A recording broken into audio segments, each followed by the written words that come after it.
आंध्र प्रदेश के कर्नूल जिले के देवरगट्टू में दशहरे के दिन बानी उत्सव मनाया जाता है। यह उत्सव माला मल्लेश्वरम मंदिर में मनाया जाता है, जहां भगवान की मूर्ति को अपने साथ ले जाने के लिए छीना झपटी करते हैं, जिसमें श्रद्धालु एक दूसरे के सरों पर लाठियों से मारते हैं।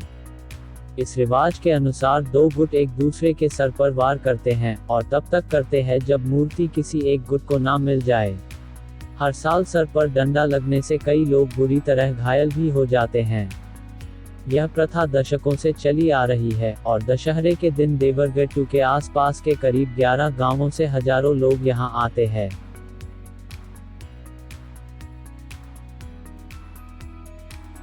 शायद ही आपने कभी ऐसे रिवाज के बारे में सुना होगा जहां पर लोग अपने नवजात बच्चों को 50 फीट की ऊंचाई से नीचे फेंकते हैं और नीचे खड़े कुछ लोग उन बच्चों को पकड़ते हैं। सुनकर आपको भी आश्चर्य हो रहा होगा, लेकिन यह रिवाज पिछले 700 सालों से महाराष्ट्र के शोलापुर जिले में हर साल मनाया जाता है। यहाँ पर हिंदू और मुस्लिम दोनों धर्मों के लोग आते हैं और उनका मानना है कि ऐसा करने से वह लोग स्वस्थ और समृद्ध रहेंगे।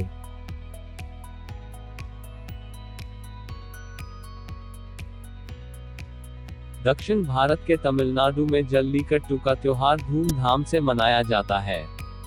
जनवरी में होने वाले जल्लीकट्टू का इतिहास हजारों साल पुराना है। इस परंपरा का जिक्र संगम साहित्य में भी किया है, जो 200 ईसा पूर्व का है। इस त्योहार में लोग दौड़ते हुए बुल यानी बैल की सींग पर लगे सोने के सिक्कों को पाने की कोशिश करते हैं। यह काफी खतरनाक होता है क्योंकि यहाँ पर कोई भी ट्रेन नहीं होता है और लोगों को गंभीर चोट भी लगती है।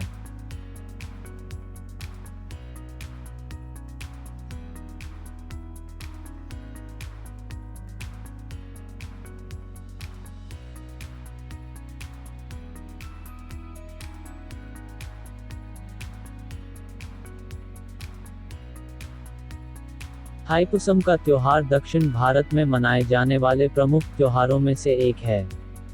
इस त्योहार को तमिलनाडु तथा केरल में काफी उत्साह के साथ मनाया जाता है।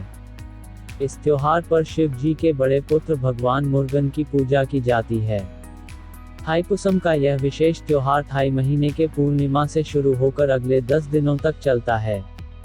इस दौरान हजारों भक्त मुरुगन भगवान की पूजा करने के लिए मंदिरों में इकट्ठा होते हैं। इनमें से काफी भक्त अपने जीभ, नाक और गले में सुई से छेद करके दर्शन करने जाते हैं।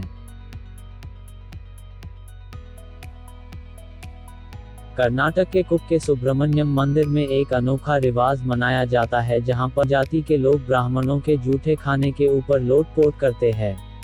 लोगों के अनुसार ऐसा करने से वे रोग मुक्त हो जाते हैं। फिलहाल सुप्रीम कोर्ट द्वारा इस आयोजन पर रोक है। दीपावली के दूसरे दिन उज्जैन से 75 किलोमीटर दूर भीड़ावत गांव में सदियों से चली आ रही गौरी पूजन की परंपरा है। इस दौरान सैकड़ों गायों को नहलाया जाता है और इनको आकर्षक रंग से सजाया जाता है।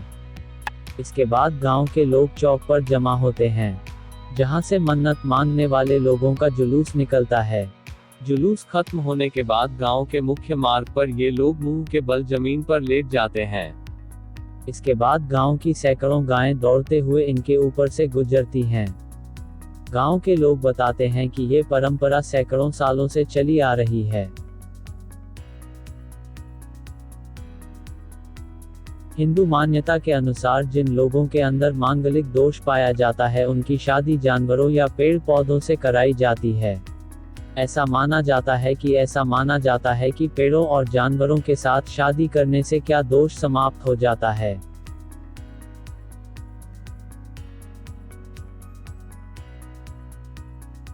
तिथि नाम का उत्सव दक्षिण भारत में मनाया जाता है। यह परंपरा काफी पुरानी है और इसमें हर उम्र के लोग अपनी इच्छा पूरी करने के लिए जलती हुई आग के बीच से निकलते हैं।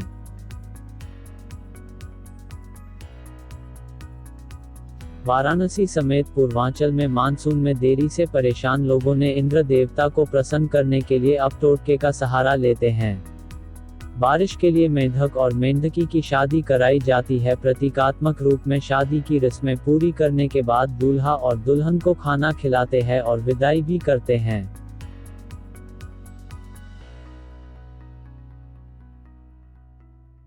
मथुरा में लट्ठमार होली खेली जाती है। इस दिन नंदगांव के लड़के या आदमी यानी ग्वाला बरसाना जाकर होली खेलते हैं। वहीं अगले दिन बरसाने की ग्वाले नंदगांव में होली खेलने पहुंचते हैं। गोपियों के डंडे की मार से बचने के लिए नंदगांव के ग्वाले लाठी और ढालों का सहारा लेते हैं।